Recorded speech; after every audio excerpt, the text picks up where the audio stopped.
Szóval valószínűleg mindenki megkapta az elszámolását. Igen, szégyen és gyalázat. Mi van benne? Valami, amit hasonlítésszerűen kitaláltak. Na de, van benne egy ennél érdekesebb dolog is. Odaírták, hogy a tisztességtelenül felszámított összeg négy 100 000, annyi millió, stb. Ugye? Tisztességtelenül felszámított. Tehát itt a bankok beismerő nyilatkozata, hogy csaltak. Így van.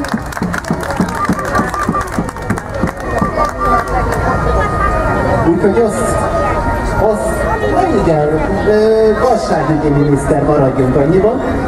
Tehát az a lényege, beismerték, hogy csaltak, úgyhogy szerintem szépen sétáljatok, ne is sétáljatok, írjatok egy szerelmes levelet az ügyészségnek, adjátok föl tértérevényesen, csalás, büntették megjelölve benne, nyomozatot majd ők elvégzik, de innentől kötelesek foglalkozni. Jelenleg 100-150 ember ezt a levelet elküldik, és ennyi vizsgálatot szépen külön-külön elkezdenek lefolytatni, hát akkor talán egy betalál, talán egy pár bankát el is ítélnek ezek után.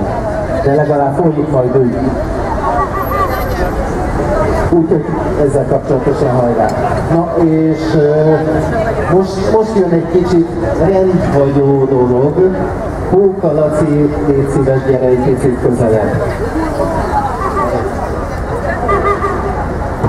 Tehát, Hóka Laci, ez egy kicsit neked szól személyesen. Le is jövök a rúgja. Picit állj már! Említetted a múltkor, hogy neked nincs diplomát. Megcátoljuk. Tehát itt most ünnepélyesen, amit a tetteidben kivívtál, azért ezt egy oklevéllel elismerjük. Ezt az oklevelet Hóka László számára állították ki.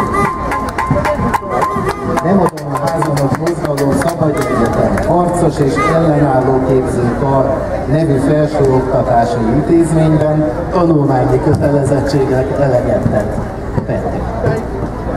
És ezért mi okleveles, forradalmár és bankárfaló minősítéssel, kiváló minősítéssel látjuk el.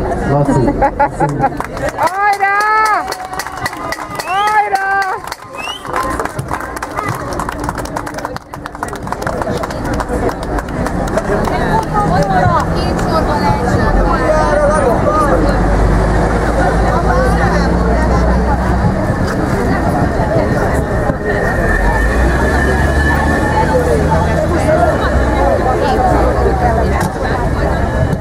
Köszönöm szépen, nagyon kellemes meglepetés.